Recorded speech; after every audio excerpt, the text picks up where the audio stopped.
ধেমাজি জিলা আদালতত এটা বৰ সেন্সেশন থকা বৰ এটা অনুভূতি সম্পন্ন গোচৰ নন্দিতা শইকীয়াৰ হত্যাৰ গোচৰত আজি মাননীয় আদালতে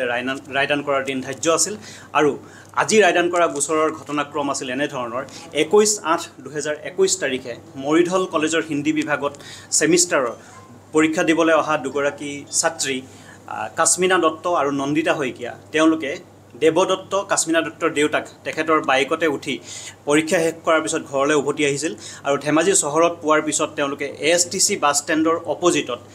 ড্ৰাগ হাউচৰ কাষত থকা এখন হোটেলত চাহ খাবলৈ বুলি মটৰচাইকেলখন ৰখাই বাইকখন পাৰ্ক কৰিবলৈ নপাওঁতেই মৰিধল কলেজৰ লাইব্ৰেৰীত কৰ্ম কৰা এজন ৰিণ্টু শৰ্মা নামৰ ব্যক্তিয়ে পূৰ্ব পৰিকল্পিতভাৱে হাতত লৈ অহা এখন খামটি দাৰে প্ৰথমতে দেৱদত্তৰ মূৰত আৰু হাতত আঘাত কৰে তাৰ পিছতে দেৱদত্তক আঘাত কৰোঁতে কাশ্মিনা দত্ত তেওঁৰ কন্যা যেতিয়া আগবাঢ়ি আহে কন্যাকো তেওঁ মূৰত আঘাত কৰে তাৰ পিছতে নন্দিতা শইকীয়াক তেওঁ মূৰত ওপৰি ৩-৪ ঘাপ মৰাৰ পিছত নন্দিতা শইকীয়াই কাতৰভাৱে অনুৰোধ কৰিছিল যে মোক নামাৰিব মোক নাকাটিব তাৰ পিছতো তেওঁ ৰৈ নাথাকি তেওঁৰ শৰীৰৰ বিভিন্ন অংশত আঘাত কৰাৰ পিছতে দাখন লৈ ধেমাজি তিনিআলিৰ পাছনি গলিৰ ফালে দৌৰ মাৰি এডোখৰ বাঁহৰ তলত তেওঁ আশ্ৰয় লয় আৰু পৰৱৰ্তী সময়ত ৰাইজ আৰু পুলিচ প্ৰশাসনৰ সহযোগত তেওঁ কৰায়ত্ব কৰে আৰু অন্য হাতেদি এই জখমী তিনিজনক 108ৰ যোগেদি ধেমাজি চিভিল হস্পিটেললৈ প্ৰেৰণ কৰা হয় যদিও নন্দিতা শইকীয়াৰ অৱস্থা খুব জটিল হোৱাৰ বাবে তেওঁ উন্নত চিকিৎসাৰ বাবে ধেমাজিলৈ ডিব্ৰুগড়লৈ প্ৰেৰণ কৰে আৰু ডিব্ৰুগড়ৰ ব্ৰহ্মপুত্ৰ ডায়াগনষ্টিক হস্পিটেলত তেওঁক এডমিট কৰাৰ পিছত প্ৰথম দিনাৰ পৰাই তেওঁ কমা অৱস্থাত থাকি 25/8/2021 তাৰিখে দিনৰ 1মান বজাত শেষ নিশ্বাস ত্যাগ কৰে আনহাতে ধেমাজি থানাত দেৱদত্তই দাখিল কৰা এজাহাৰৰ ভিত্তিত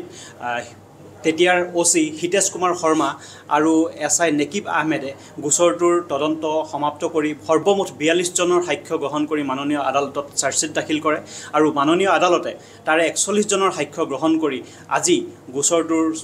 কল্যাণজিৎ শইকীয়াৰ আদালতে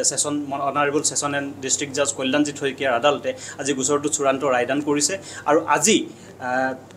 এই অপৰাধীজন ৰিণ্টু শৰ্মাক ভাৰতীয় দণ্ডবিধি আইনৰ 341, 302, 326, 307 ধাৰাত তেখেত দোষী হিচাপে মাননীয় আদালতে তেওঁক আজি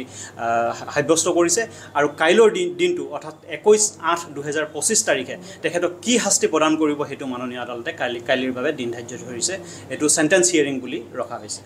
মানে যেটো দিনত তেখেতৰ মৃত্যু হৈছিল সেই দিনটোতে আপোনালোকে যেটো ঘটনাটো হয় 21/8/2021 তাৰিখত ঘটনা ঘটিছিল আৰু 21/8/2025 কাইলৈ 4 বছৰ সম্পূৰ্ণ হ'ব আৰু কাইলৈৰ দিনটোতে আমি ন্যায় পাম বুলি আশা ৰাখিছোঁ আপুনি বিচৰা বাতৰি পাব কেৱল নিউজ 18 এপত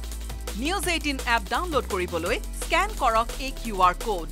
গুগল প্লে ষ্টৰতো পাব এই news 18 app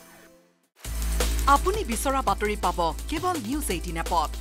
news 18 app download কৰিবলৈ স্ক্যান কৰক এই QR কোড গুগল প্লে ষ্টৰতো পাব এই নিউজ 18 এপ